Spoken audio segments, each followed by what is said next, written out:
Bonjour à tous. Alors aujourd'hui, dans cette vidéo, je vais vous montrer un tutoriel. Donc c'est le premier de ma chaîne sur la méthode Oya au 4x4. Donc au début, je vais expliquer rapidement comment elle fonctionne, comment est-ce qu'on résout avec. Puis après, je rentrerai plus en détail sur la manière de résoudre le 4x4 avec la méthode Oya. Donc avant de commencer, je tiens à préciser que ce tutoriel est destiné à ceux qui ont déjà résolu un 4x4 avec n'importe quelle méthode, donc méthode débutante, méthode Yo, ou que sais-je, et qui désirent en savoir plus sur la méthode Oya. Donc par conséquent, je ne traiterai pas des divers aspects dont vous devez déjà savoir, comme par exemple respecter le color scheme, ou la construction des centres. Enfin ça j'en parlerai mais un peu plus rapidement. Et donc je laisse place à présent au tutoriel. Donc comment se déroule une résolution en Oya. Donc là je vais vous montrer, dans cette partie je vais vous montrer rapidement comment ça se déroule, quelles sont les différentes étapes. Donc au début on va choisir deux centres de couleurs opposées qu'on va résoudre. Donc par exemple là je vais prendre le rouge, voilà, puis le orange que je vais placer à l'opposé. Vous voyez que là j'ai le rouge et le orange qui sont tous les deux résolus. Ensuite je vais prendre je vais faire un troisième centre. Donc en général je prends le centre blanc, et là je l'ai résolu. Puis je vais résoudre un quatrième centre, donc on devra respecter le color scheme, mais ça vous savez normalement déjà le résoudre, déjà le faire. Donc là ça va être le centre bleu, voilà. Ensuite on va se retourner et on va laisser ces deux derniers centres pour la fin. Juste avant la réduction on va les résoudre, mais avant on va faire les arêtes de la croix. Et c'est là la particularité d'Oya, c'est qu'en fait on résout les arêtes de la croix avant de faire la réduction. Ça permet d'avoir une réduction qui est un peu plus facile, et également une meilleure transition juste avant l'étape du 3x3. Donc là, par exemple, là je vais créer mon arête rouge. Voilà. Ensuite, ici on doit avoir la verte. Hop, puis la orange. Puis la bleue. Je vais l'aligner. Puis, je vais résoudre les deux derniers centres sans casser mes arêtes. Voilà. Et là, ma croix est créée et mes centres sont faits. On n'a plus qu'à continuer en faisant de la réduction. Donc la méthode Oya s'arrête ici. Après, on enchaîne sur de la réduction, toute simple. Donc maintenant, je vais vous montrer plus en détail comment est-ce qu'on résout le 4x4 avec la méthode Oya. On va rentrer un peu plus en profondeur dans la création des centres et également surtout dans les arêtes. Donc, me revoilà avec mon cube à nouveau mélangé, et je vais vous montrer comment est-ce qu'on résout le cube en méthode Oya, en allant un peu plus profondément dans les explications. Donc, on va choisir deux centres faciles à construire, donc ça va de soi. Donc là, j'ai par exemple le rouge, qui va être possible en deux mouvements. Donc, normalement ça vous savez faire. Hop, je construis mon centre. Puis je vais ajouter mon deuxième à l'opposé. Voilà, donc là on a déjà fait la première étape. Construire deux centres opposés, l'un à l'autre. Et on va ajouter un troisième centre, donc de la couleur que vous voulez. Donc ça peut être vert, ou ça peut être blanc, ou jaune si vous voulez faire des croix jaunes. Moi en général j'utilise du blanc, sauf cas un peu spéciaux, où c'est vraiment très facile de construire un autre centre, donc par exemple là le vert. Donc je vais le faire. Hop, là j'ai construit mon vert. Puis ensuite on va faire le quatrième centre en respectant le color scheme du 3x3. Donc ici le blanc va être en bas, donc je vais le construire, voilà. mon quatrième centre est construit. Et ensuite, on va se mettre en face des deux derniers centres qui sont pas encore construits. Et on va construire nos arêtes en face de ceux-ci. On va profiter du fait que ceux-ci sont cassés pour ne pas s'en soucier en fait, et pouvoir résoudre les arêtes tranquillement. Donc, comment est-ce qu'on construit une arête? Tout simplement, on va venir placer une première wings sur la face du bas, de façon à ce qu'elle soit bien orientée et bien placée. Ensuite, on va venir en rajouter la deuxième, donc qui doit aller à droite, et on va appliquer deux formules en général, déjà pour débuter, pour résoudre tous les cas. Donc, le premier,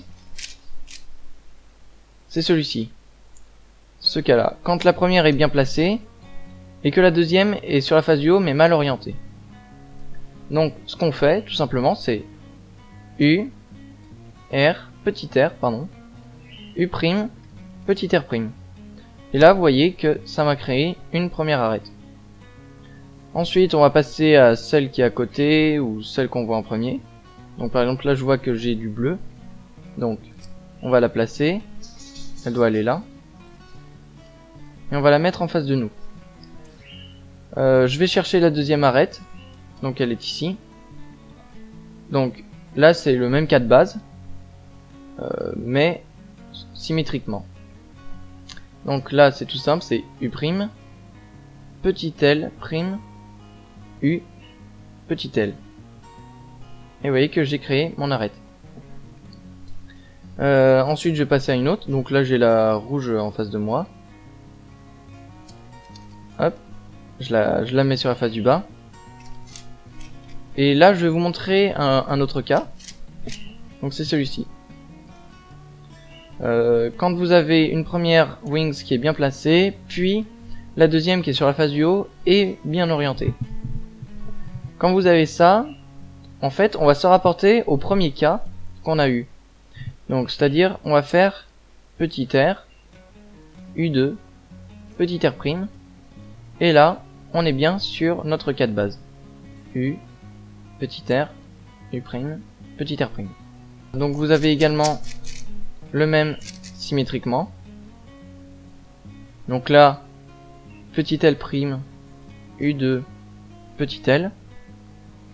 Et là, on se retrouve bien sur le cas de base, symétriquement.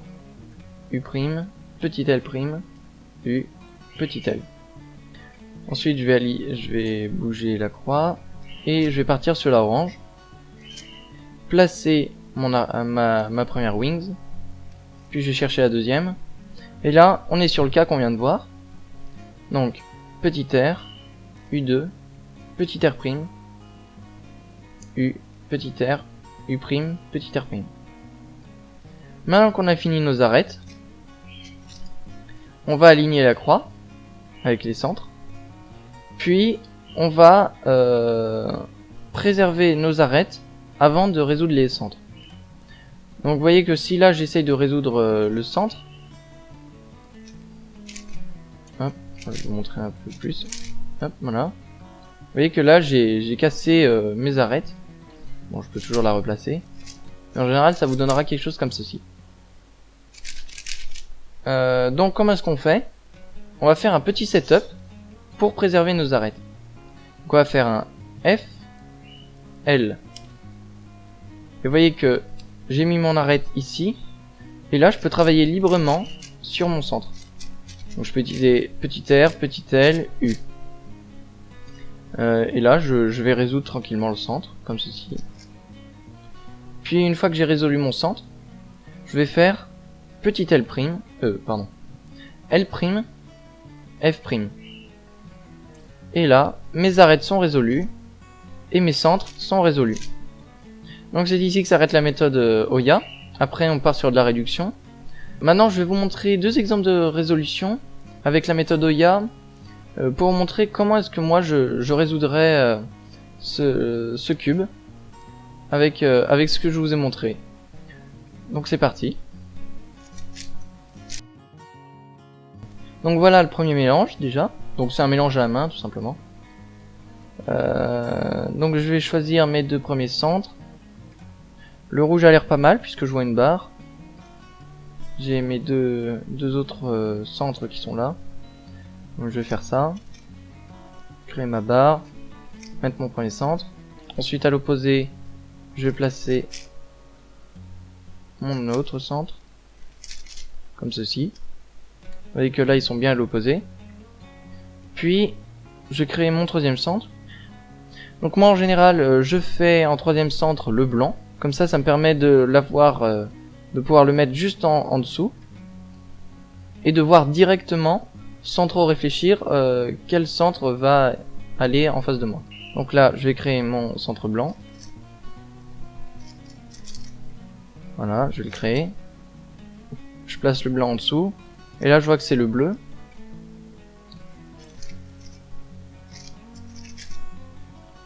Et là, j'ai créé mon quatrième centre. Donc, je me retourne pour me placer en face des deux centres mal faits. Et là, qu'est-ce que je vois directement? Je vois cette arête verte, cette wings verte, pardon, qui est déjà placée.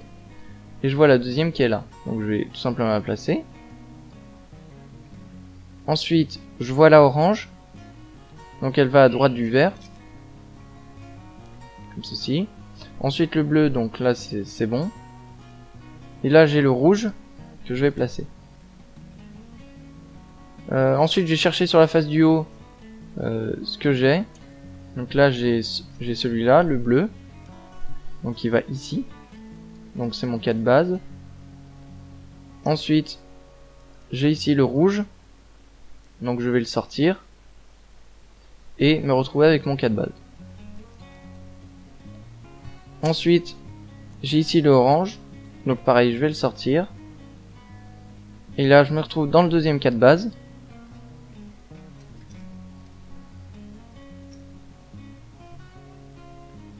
Et là, j'ai fini mes arêtes. Ensuite, je vais faire le petit setup pour protéger mes arêtes. Et ensuite, je vais résoudre mes centres. Des setups. Et voilà, et j'ai fini avec les méthodes Oya.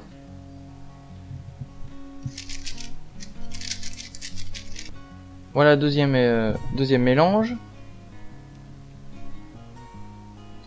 Donc, qu'est-ce que je vois? Je vois ici ces deux centres verts, avec la troisième pièce ici, et la quatrième qui est là. Je pense que je pourrais faire quelque chose de bien avec ça. Donc je vais créer mon centre. Hop. Voilà, mon centre est créé. Ensuite, je vais créer le deuxième centre, ici. Le bleu. Hop. Voilà, mes deux centres sont créés.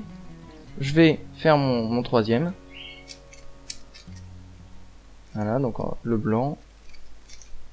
Ici. Je vais créer mon quatrième. Donc là, c'est l'orange qui doit aller là. Voilà. Et là, je vais me retourner. Me mettre en face des deux centres mal faits. Et commencer mes arêtes. Donc là, tout de suite, je vois ce cas-là. Très facile. Ensuite, j'ai le rouge qui doit aller là. Donc je vais commencer à placer ma première. Rouge. Aligner ma croix pour le mettre en face. Et là, j'ai le deuxième rouge qui doit aller là. Voilà. Ensuite, ici c'est le vert qui doit aller là. Je vais le placer déjà, en attendant de voir où est le deuxième. Ensuite, j'ai l'orange qui doit aller là. Donc là, c'est un cas un peu spécial, puisque vous voyez que j'ai déjà le premier orange qui est placé sur la face du bas, mais qui est mal orienté. Donc, quand on a celui sur la face du haut qui est bien orienté, ce qu'on peut faire ici, c'est faire un F2. Et ensuite, on se rapporte à un cas de base. Voilà. Donc, ensuite, je vois que sur mes centres, sur mes arêtes, il me reste une wings à placer. Donc, je vois qu'elle est ici. Je la sors. Et je me rapporte donc au premier cas de base. Mes centres sont terminés, donc je vais aligner ma croix et je vais la protéger en faisant le setup. F, L. Ensuite je vais faire mes centres. Voilà, et puis L', F'. Quels sont les avantages et les inconvénients de la méthode Oya? Les avantages par rapport par exemple à la méthode débutant, c'est que quand on a fini notre réduction, on peut tout de suite enchaîner sur les F2L sans réfléchir à faire la croix. Donc c'est un gain de temps assez considérable. Également l'avantage par rapport à la méthode débutante, c'est que pendant la réduction, il n'y a pas besoin de chercher les pièces sur la face du bas, de faire de rotation comme ceci. Il y a uniquement à chercher sur les côtés et sur la face du dessus. Également, un autre avantage, c'est que les arêtes de la croix sont très intuitives à faire, très faciles à faire et à comprendre par rapport à d'autres méthodes comme Yo. Par contre, le désavantage par rapport à la méthode Yo, c'est que ici les arêtes de la croix seront un peu plus lentes à faire que sur la méthode Yo. L'avantage est également présent au début de la résolution, puisque on a un plus grand choix qui s'offre à nous par rapport à certaines méthodes comme Yo, où on n'est pas restreint au centre blanc et les centres jaunes. On peut tout utiliser. Donc voilà, donc cette vidéo est finie. Donc bientôt, comme je l'ai dit, je ferai une vidéo sur les cas un peu spéciaux qu'on peut rencontrer avec la méthode Oya concernant les arêtes. Je ferai également des exemples de résolution. Et en attendant, je vous dis à la prochaine pour une prochaine vidéo.